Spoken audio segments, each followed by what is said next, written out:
You can SMS at any time during the show.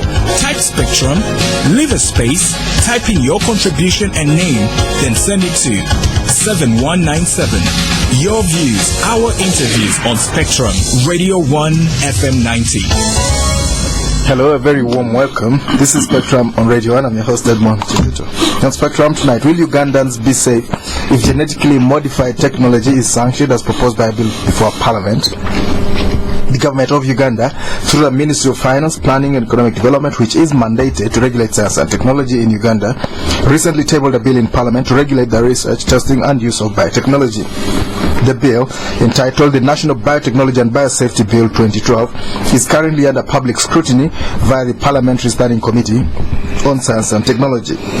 This bill has generated debate about the use of genetically modified organisms, or GMOs, with many people expressing concern about the safety of the products for human health, livestock and the environment.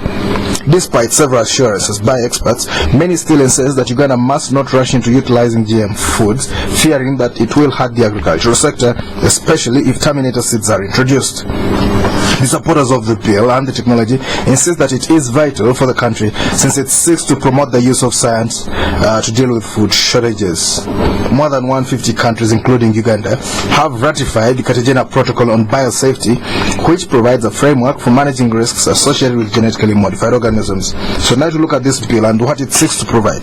We will seek to understand, among other issues, how biotechnology can contribute towards national development in the agricultural, health, industry and environment management.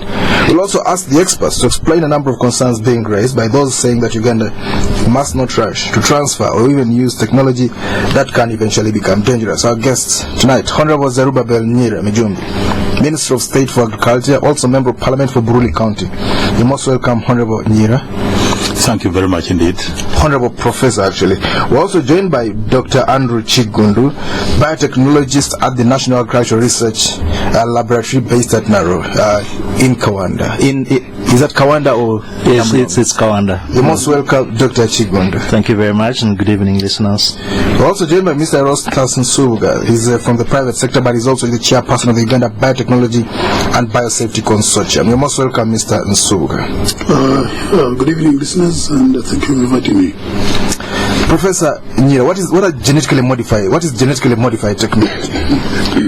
The genetically modified technology involves simple methods of being able to obtain characteristics of a particular plant and being able to transfer them and put them in a different plant in order to be able to get the good elements that can be utilized by human beings. The example that I would give is when you have, in fact, for instance, maize that is prone to drying whenever there is drought.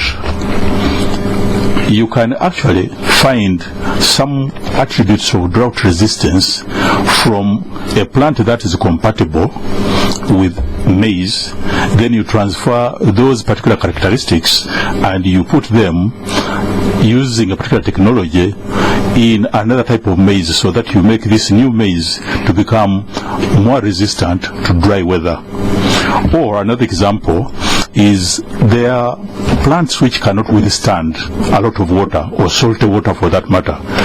Now, if you want to grow plants in salty water, then you find the genes or characteristics which can withstand salt, and then you transfer them in a plant so that you can plant that plant in salty water and can still grow very well. So really it is manipulating genes or removing characteristics, the genes from one plant to another, and that is what is really the genetically modified technology or the genetic modification. Some other people call it genetic engineering. Well, you basically marry the good qualities from one plant to another. Exactly. And you get a better crop. Exactly. I've looked at some of the maize. I think it's I don't know if it's certified, where you plant maize, still talking about maize, you plant maize that's resistant to drought. It grows up to a certain point. If it is hit by drought and it's not yet mature, it will get stunted at that level. It will literally appear dry, but when it begins to rain again, it started from where it stopped. Exactly. Exactly. You will find sometimes a good example. In normal, what they call conventional plant breeding, which they select good qualities, which even our forefathers used to Plant do. breeding, that's a good way to put it. Exactly. What would happen is they would look at a number of crops, plants within the crop, and they would find those plants which are developing very well and they've got good qualities. They would select those ones and keep them and continue planting the same ones to continue expanding by selection those good qualities. Now, all that genetic engineering does is to help that process to be able to remove those attributes which they used to select by visual means. Here you are putting in the technology, and that technology now is helping you to be able to transfer those genes. Instead of natural process, you are actually doing that one in the laboratory. So the rudimentary way is to do selective breeding. Exactly. When you take selective breeding, it will take you a long time. And again, I will give an example. There is a variety of beans called K20. Yes. Now that K20 was developed and was bred and selected at Kawanda Research Station, but it took roughly about a good 9 years. About 10 years by using selective breeding. Exactly. They would select, pick these ones, cross them again using hands. These pollen, you change them. Tissue culture? No, this would be by hands. You would simply pick some of these pollen grains and you put them on another flower, and then you see how some of them would fail or others would go through, and then you see those ones which have succeeded. Then next season you plant again, you cross them and so on. Now that's 1 year gone. Then you go for the next season, you do the same thing and so on. As you multiply the seeds. As you multiply the seeds which are succeeding, others fail, because in science, for every 4 of them, you would find that in fact you would have a chance of 50-50 getting them through. Now, when you go for the next stage, then you may attain something like 75% success. But still, even if you were to succeed all the way through, you would still have what they call recessive genes, which are stunted. They don't get through. So those ones, you throw them out. And in the process, basically, when it was realized that you do this in the field all the time, then they moved forward to do this in the laboratories, but still using the hands in the greenhouses. Now, that process has now been even further, I would say, quickened, and now it can be done actually in a petri dish. A petri dish is a small glass, and you look through your microscope, you pick one cell. Kind of a test tube. You pick one cell, you go into another cell, even this cell, you open it up, and you get that particular quality you require, and you marry them. And in the process, within a very short time, because cells actually grow very fast, within about 1 minute, you would have cells and cells and cells. So basically, by moving these small cells and teasing them out, and you get that character, within less than actually 6 hours, these will have already united, and in the long run, you will start now a new plant that comes on. This is genetically modified. Exactly. So that's what you are engineering the cells themselves. Right. Of course, it's a deep topic. We'll try and get as much as we can that to learn tonight. I've seen some of your laboratories. They're very impressive. The one at least in Namlonge. Namlonge, yes. Yeah. So, Dr. Chigu, talk to us about how useful this GM technology is to mankind. As the Honorable has just said, it is an advancement of breeding. It gives us, as scientists and breeders, an opportunity to now deliver products that we were never able to do previously, using the previous traditional methods of crossbreeding. There are species and varieties that cannot be bred like that. Take an example of bananas. Bananas do not produce seed. Normally cultivated bananas don't produce seed. So it was not possible to improve them sufficiently as we would have wanted. But the advent of a new understanding of genes and the real substances of heredity, we can now pick genes that confer particular characteristics such as resistance to diseases, resistance to pests, drought, and even improve the nutrition content, vitamins and minerals, to now be able to deliver varieties of bananas that are of specific requirements by the communities.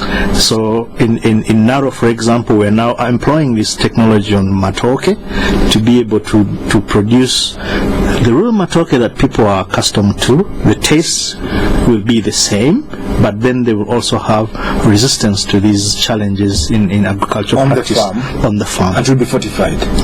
Yes, we also have some that are fortified. One that looks like it's a very big. You have to see it. It's like 3 bunches put in one. Yes, but exactly. It's totally tasty. Yes, exactly. So this particular one you're talking about. You eat it as though you are an animal being fattened. You really have to. It's a result of the traditional breeding methods, which I am saying we were not able to obtain the real products that farmers want, and that's how we get into a better understanding of heredity.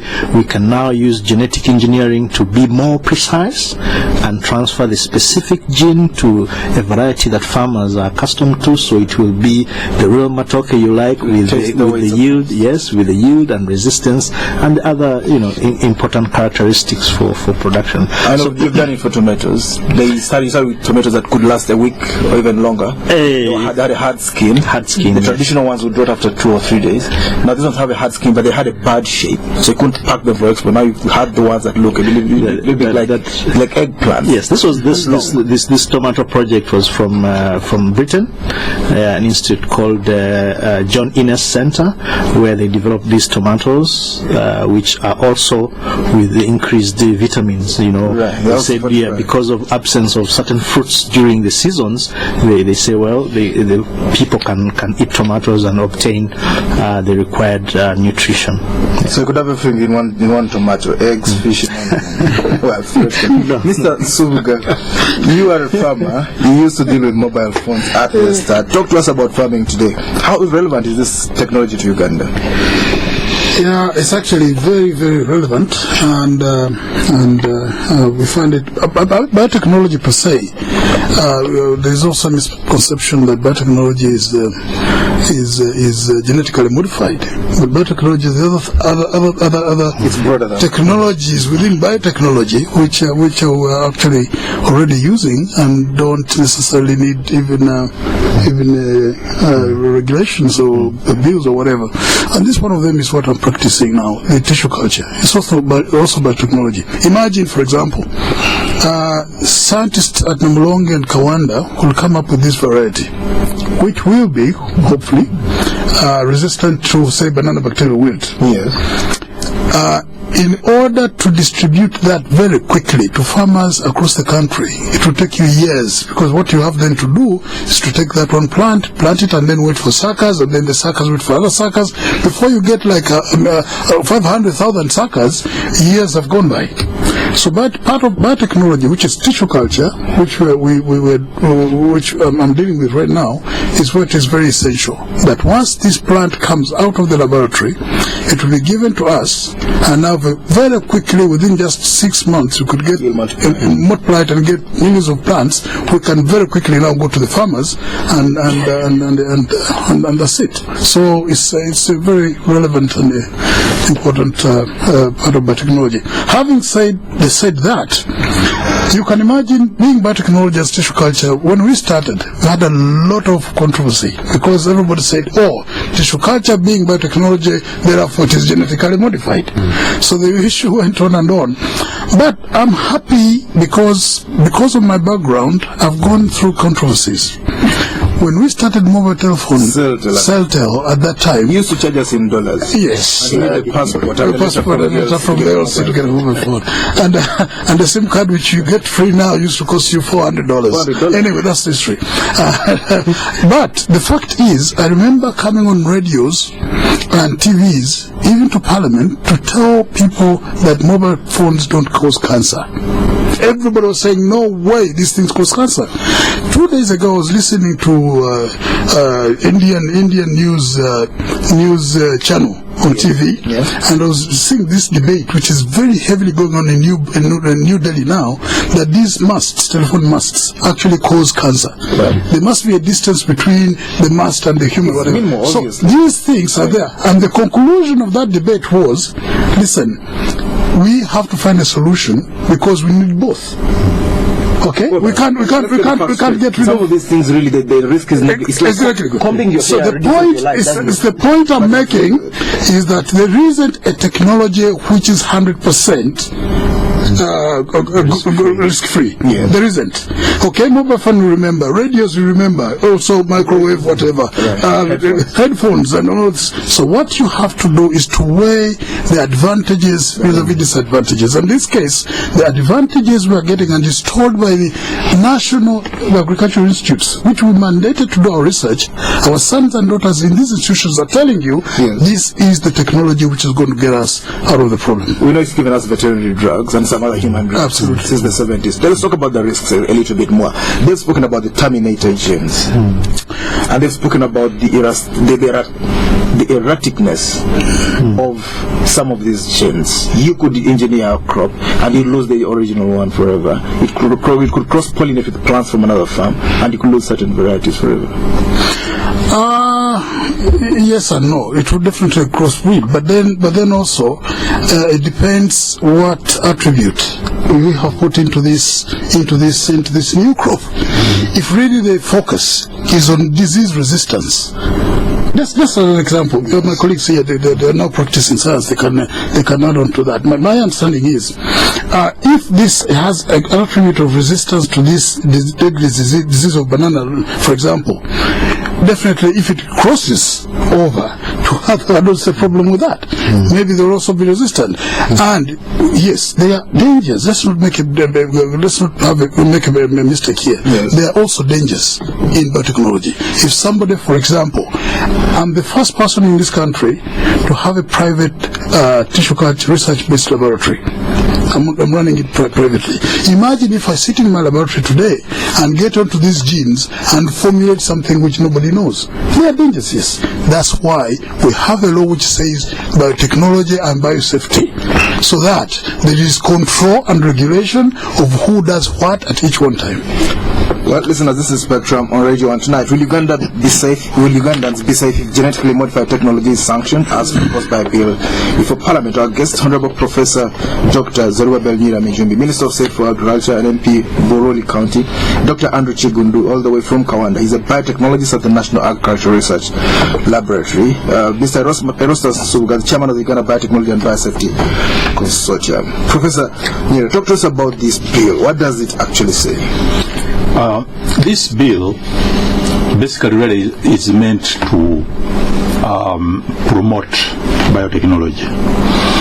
There have been people who, either because of insufficient knowledge or because of lack of it, who do not understand the actual intention of this bill. They believe that when you say regulation, then it means in fact you are regulating something bad. But in the real sense, biosafety is meant to promote, in other words, to be able to look at how best you can utilize this technology. And I'll give an example. We have safety belts. Yes, in the motor vehicle. Exactly. Now, these safety belts do not necessarily mean that in fact the vehicle is bad, and that's why you're having safety belt. So basically, when we say biosafety, it is the safety of using the organisms that you're going to be dealing with, so that in fact what you get out of it is not dangerous to the people. Now, if you didn't have the biosafety, maybe the word biosafety also made it more complicated for people to understand things like bioeconomy. Why don't we say economy using living organisms? So here we should have said maybe the safety of the application of living organisms or using living organisms. So these terms sometimes also make it very difficult. Again, I would want to indicate that when people have insufficient knowledge, they have a problem of articulating why things exist. In the medical area, we've got something they call morphine. Morphine is a drug. If you take it, in fact, it is a painkiller, but some people can even sniff it for that matter. And as a drug, it's not the best. But then as a painkiller, it is used in operations. So there are certain things which people, because they don't understand them, so they fear the unknown. I'll give another good example. Gunpowder.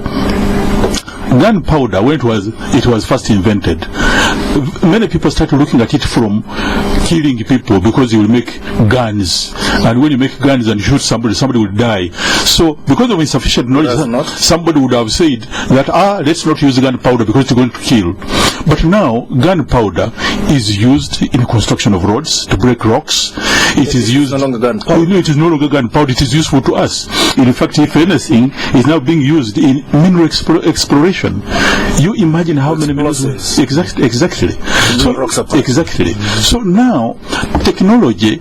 Those people who have not got sufficient knowledge of technology, they misinterpret or misunderstand the entire thing. And when now with this hype of Agatari Konfufu, everybody goes and shouts Agatari Konfufu. People go and shout on the radio, on the TV, and they say that's it. And in the long run, when people look at this thing, they say this is impossible. Whereas in the real sense, the media is meant to promote, and is also it can promote. Many people come and discuss about biotechnology without the actual knowledge of it. That's why you're here. That's why exactly. How old is this technology? Where has it worked? How has it worked? So, as far as the biotechnology is concerned, it is something that is already with us. It is making drugs. In fact, it is insulin, for instance. It's been there since the 70s. Yes, exactly. And human drugs, web drugs. And in the long run, you find the Indians call them Ayurveda. This Ayurveda has been used long time ago, even before we had this science which is coming on. So biotechnology is not new. It's a question of us being able to demystify it so that people can understand it in simple terms. The scientists make it more difficult, because when they talk these big things, people say, this one we don't understand. But in the real sense, it's a very simple technology. It has been with us. The years are long, and there is nothing very dangerous about biotechnology. All right, let's take a break at this point. This is Spectrum on radio, and we'll be back.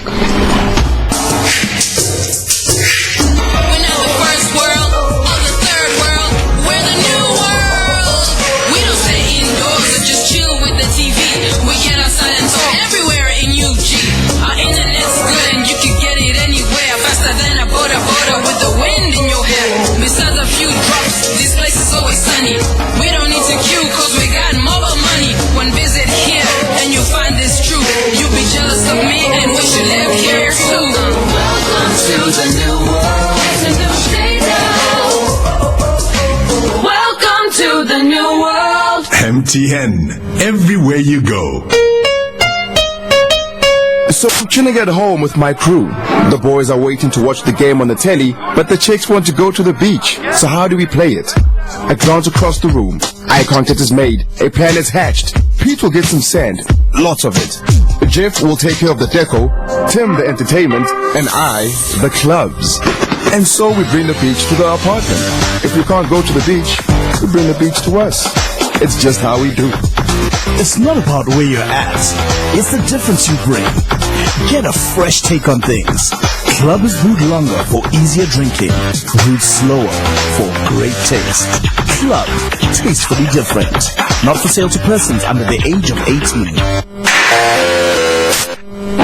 Excuse me, what is this 300 shillings on my bill for? That is for the tinted candles, madam. And this 100 shillings? That is for the air conditioning. And this 200 shillings? For the blue walls, ma'am. I can't believe this!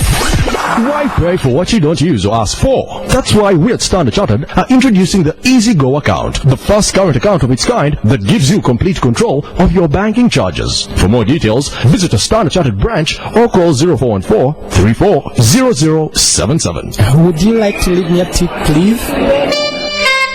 Legitimate whiskey is different. I am proud that we can now enjoy quality and taste. And style too. I have not felt so original with the liveliness I get each morning after I enjoy legitimate whiskey. Everything seems to be going my way. This is a worthy discovery. Legitimate whiskey is blended from carefully selected Scotch malt, giving it a golden amber appearance with a silky smooth and soothing taste for lasting satisfaction. Legitimate whiskey, a masterfully crafted fermented blend, expertly blended, lighter and styled whiskey. Please enjoy responsibly. Special announcement: the Conrad Adenauer Think Tank and Action for Development invite you to an intellectual discourse on the topic promoting public sector accountability in Uganda, sharing best practices with Europe. This will take place on Monday, 6th May 2013, starting at 2 p.m. at Makerere University Department of Food Science and Technology. This event is supported by the European Union under the Democratic Governance and Accountability Program. Announced by Yusuf Kiranda, Program Manager. End of announcement. Spectrum on Radio 1 FM 90. Welcome back on Spectrum tonight. Will Ugandans be safe if genetically modified technology is sanctioned as proposed by a bill before Parliament? Our guest tonight, Honorable Professor Dr. Zerubabel Nyiira Mijumbi, Minister of State for Agriculture, also MP for Buruuli County. Dr.Andrew Kiggundu, Biotechnologist at the National Agricultural Research Laboratory based at Uganda, and Mr. Erastus Nsubuga, the Chairperson of the Uganda Biotechnology and Biosafety Consortium. He will be calling and contribute to this discussion as well. Dr. Kiggundu, give us the history of this biotechnology in Uganda. How long has it been with us, and in what forms? Well, biotechnology has been around for quite some time. That is, traditional biotechnology. But then, if we get to the what we call second generation as tissue culture that Erastus was talking about, I think was started around the 1990s at Makerere and then at Kawanda, and we've been developing protocols for banana, for coffee. We did pineapples at some point. We did vanilla at another point. But we've since got into private-public partnerships where we think that tissue culture is a mature technology. It goes into the private sector, and Erastus here is one of our best examples of how this has worked perfectly. But to the new technology of genetic engineering, this was really started at a time when banana breeders such as myself were stuck. We had diseases afflicting bananas, matoke. We had a lot of challenges, and we had attempted to do conventional crossing, taking pollen from wild bananas which we had got from Southeast Asia, because this is the center of origin of bananas. We got some wild bananas with resistance, and they were were fertile, and we could somehow pollinate on our matoke, but with miserable results. Yes, because you would get all types of differently looking flavors and things, and so we struggled a lot, and we suddenly found we needed to apply some new technology. So around 2000, we approached the government of Uganda to help us support developing capacity in genetic engineering. The government was very kind to us, and they supported by contributing or joining the CGIAR, that is the consultative group of international agriculture research, and pledged a subscription of about $500,000. But the CG was also very nice and agreed that money comes back to Uganda with technical backing from the CG to develop the facilities at Kawanda right now, which are state-of-the-art biotechnology, genetic engineering, molecular biology facility to apply this technology to all Ugandan crops that need it. Certainly bananas needed it, so we started straight away with bananas, and in 2003 His Excellency the President came to open this laboratory, fully equipped, scientists trained, and around about 2005 we were already producing the first genetically engineered bananas in Uganda. We had developed the protocols to do that, and we were ready to start field testing some of these new varieties. Yes. At that time we had bananas resistance to black sigatoka. Yes. This is a disease of leaves. The leaves, yes. Yes, it causes leaves to fall down and reduce the yield. So we approached, we partnered with the National Council for Science and Technology. At that time they were developing the framework, building towards having a regulatory framework, because as you said, Uganda had ratified the Cartagena Protocol, which required countries to set up safeguards. Safeguards, exactly. So we were not able to to put these things out in the field or continue without having some kind of a regulatory framework. So under the UNCST Act, they were able to regulate the research on GMOs, on genetic engineering. So we started with funding from FAO and others. And we've since done a lot of things. But why is there so much opposition to it? I think most of the opposition is, again, as the Honorable just said, it's misinformation or lack of information. Let's try to unpack it a little bit. Yes. There is the terminated genes. You plant the seeds once, you can't plant them again. Our grandfathers planted the seeds and they kept recycling them, and we still have them. You want to kill them? Why?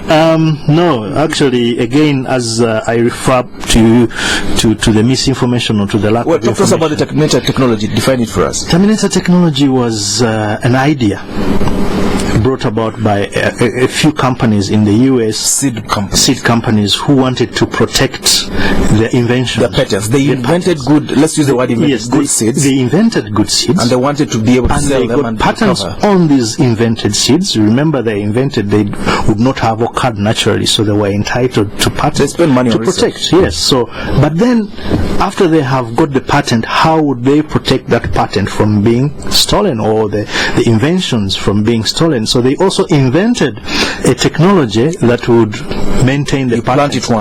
You plant it once and then you have to go back and buy.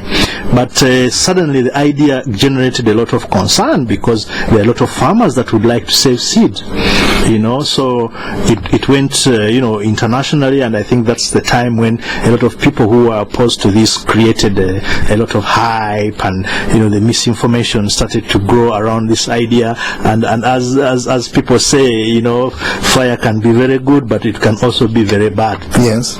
So then they started to the international community resisted, and the UN, actually, the Convention on Biological Diversity, which is the design of the Cartagena Protocol, put a moratorium on this technology, and agreements with these companies were reached, in which they disbanded and abandoned the idea of terminated genes. Let's talk about a little bit about patents. Assuming the terminated technology is not there anymore, let's talk about the patents. Yes.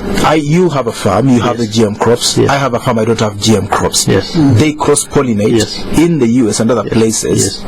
People in my bracket have been sued for benefiting from my plants cross-pollinating with your plants. Well, the examples we have, it is not essentially true that actually that extent of pollination was achieved in the case of the Canadian farmer. He had 5,000 hectares of GM seed, and he could not explain two things: how pollen from one corner of his farm could have pollinated 5,000 hectares. Two, why did he also spray?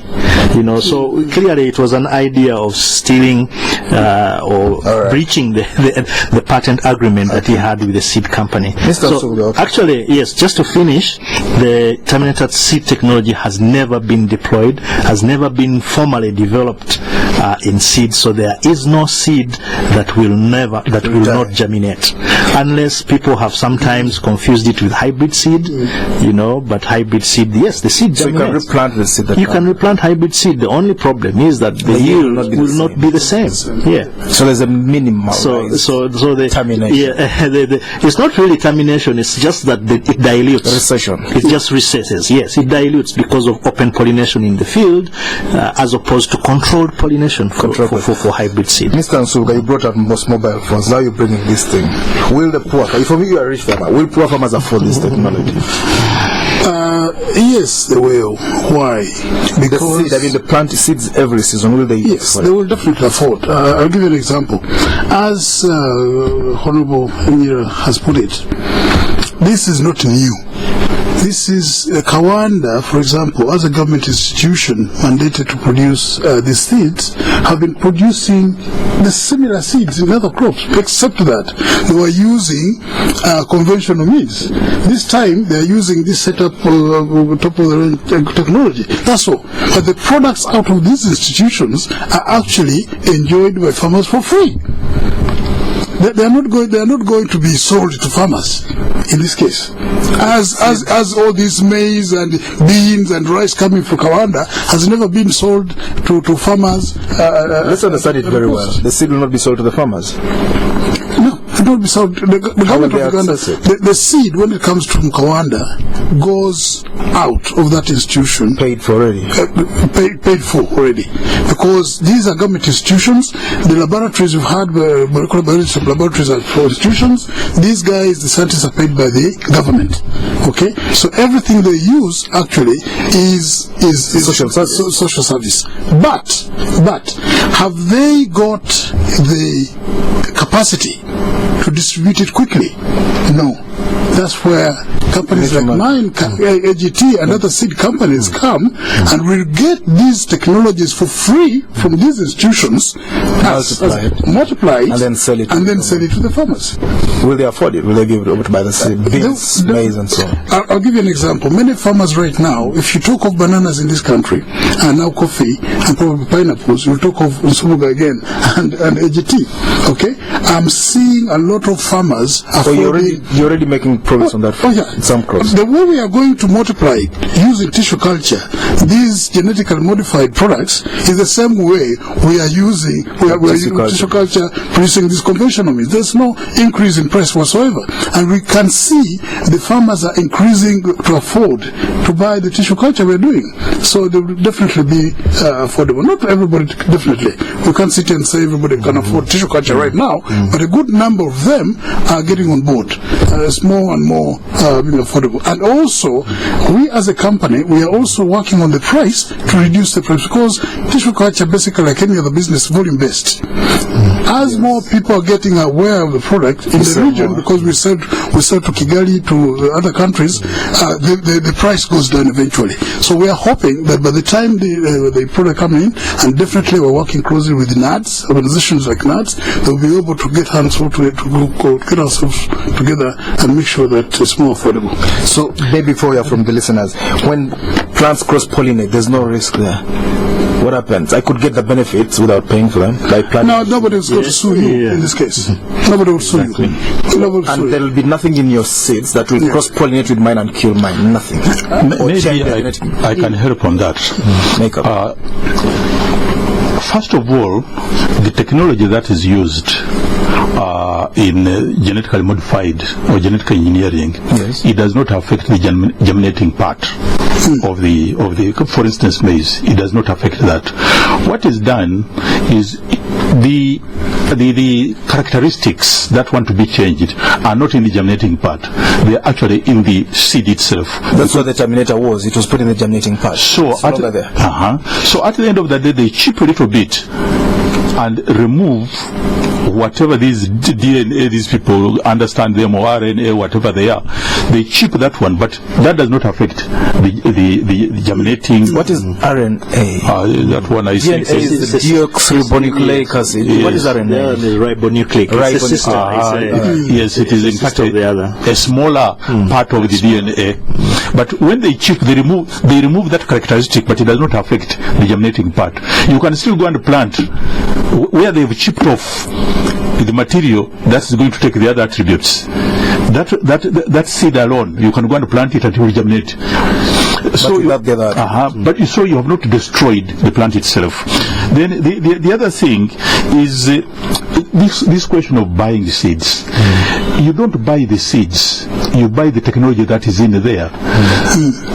So farmers are free to choose. It is like these seed companies as it is now. In fact, farmers now are looking more for seeds. They buy them even without biotechnology, whatever. If you go in the villages now, or even in my ministry today, almost, I don't know, we are swamped with requests for seeds. Improved seeds. And if you go there, in fact, the farmers keep money aside to buy seeds. So if they can afford to buy seeds which are not even improved. Now, if you tell them about the improved seed, naturally they will take it. You look at how much is being bought in terms of hybrid seeds in Kapchorwa, in those places. They go even to Kenya to buy seeds. Why can't they take the ones which are not improved? So the farmers are clever, they're intelligent, they understand, they are prepared to pay, provided that is improved technology and they will benefit out of it. So we should not be worried or even fear that these farmers cannot afford. Farmers are looking for tractors. The tractors are not there.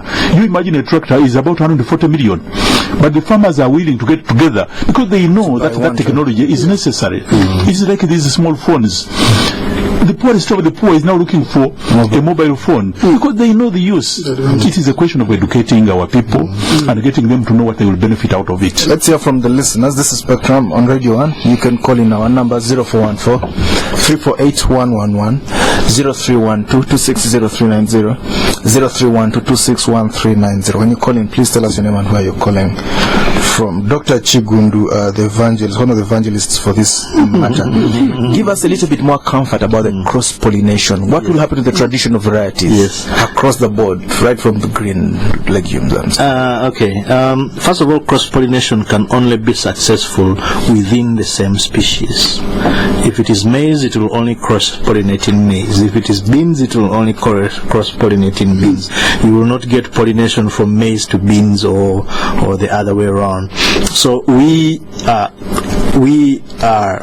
confident that without if these materials or if these new breeds and varieties that are coming out of genetic modification have successfully passed the review by the proposed National Biosafety Committee that is in the bill, this committee will have sufficiently reviewed the data. Let's hear from Akola. We'll continue. Hello. Yes, your name? My name is Joshua. I'm calling from Chitez here in Wakitra district. Joshua from? Chitez here in Wakitra. Chitez, alright. Yeah, so my home area is in Ntungamu. Oh, okay. My challenge is about the banana wilt. I'm so happy for the talk, really. But since I was born, we have been having matoke. But about a year ago, when I was going home, they reminded me I need to buy matoke. That means more than 10 acres of banana plantation is finished. So I need technical advice from the team there.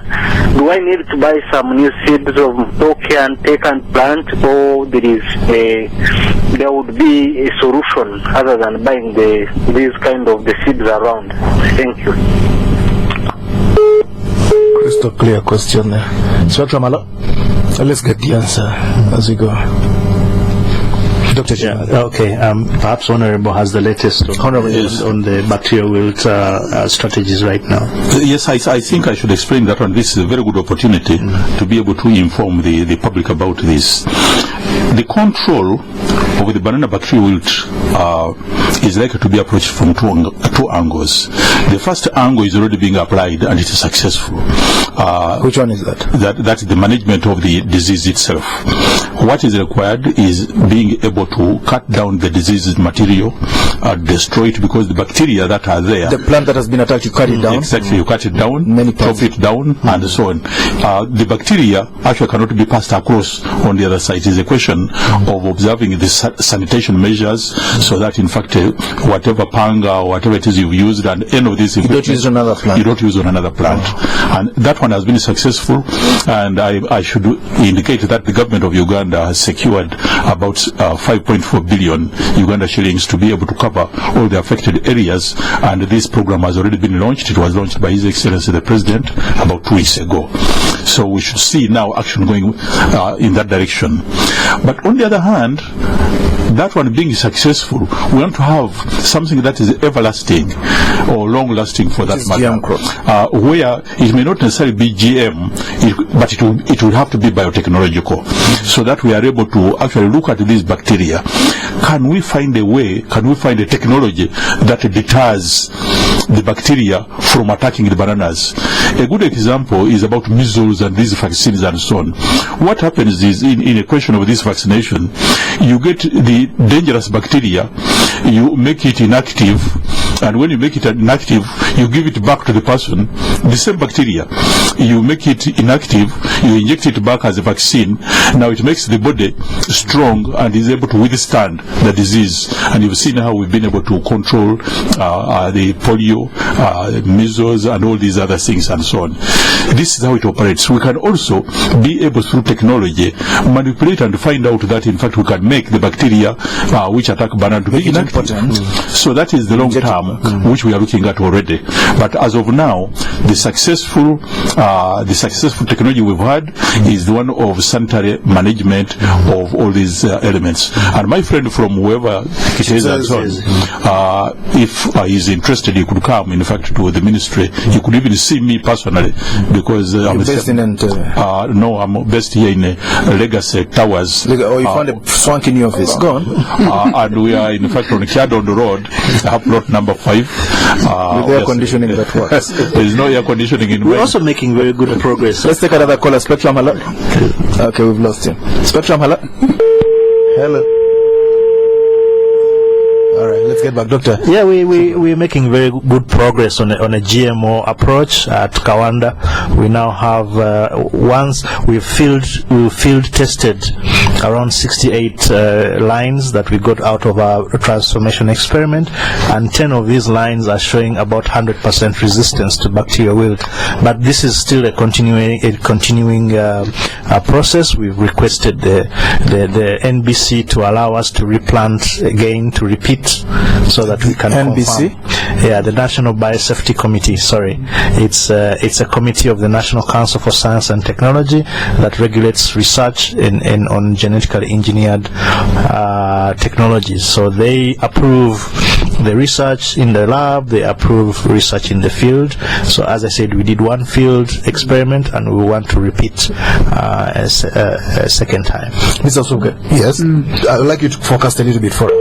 What do you think we'll see when you're done? Of what has been said already, I think we also have to be cautious on how we move material. Yes. Why are these diseases spreading? It's because farmers are desperately out there looking for plant material, and therefore, in search of them, they go and pick materials. He comes to Mukono, finds a banana which looks good, takes it to Masaka and banana and everywhere. That's how these diseases are spreading. Therefore, what we are doing now, which is tissue culture, which is relatively clean plant material, are vital.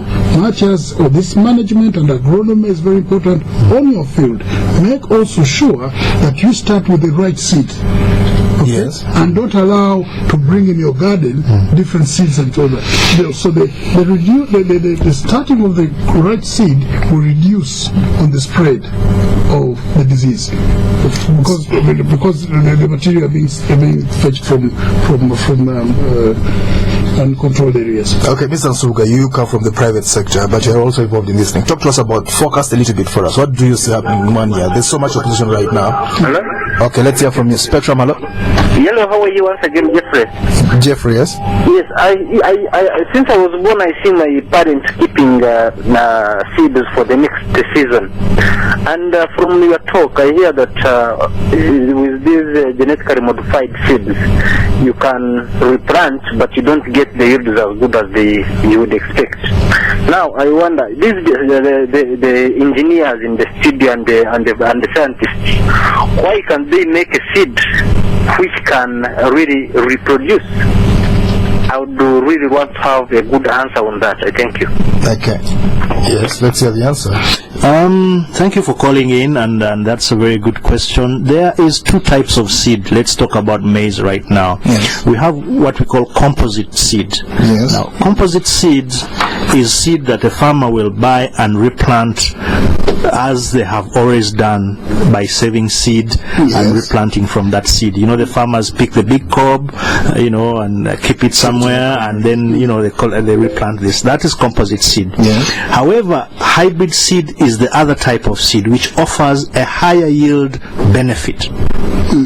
Simply because it is coming from controlled cross-pollination in an institute or in a seed company. Right. So, and the farmers who have been buying seed already know that one you plant once to obtain the yield benefit. If you replant, you will lose that yield benefit, but it still germinates. To what extent? If you get about 25%, you lose about 25%. If you replant again, you use 50%, you'll have zero. And at the end, if you keep replanting, you'll have nothing. Well, but you have got your benefit. You have got your money back. Yes, the first season, yes. But if you're really into maize as a business and you really want to maximize your capital input, it's better that you always go out and buy seed. And there are benefits. You can fortify this food, so you have protein. Yes, exactly. They're resistant to disease. They're resistant to disease. Higher yielding. Yes. So we always at NARO we are always concerned about this. So we'll always provide a composite type of seed and a hybrid type of seed. We have to go.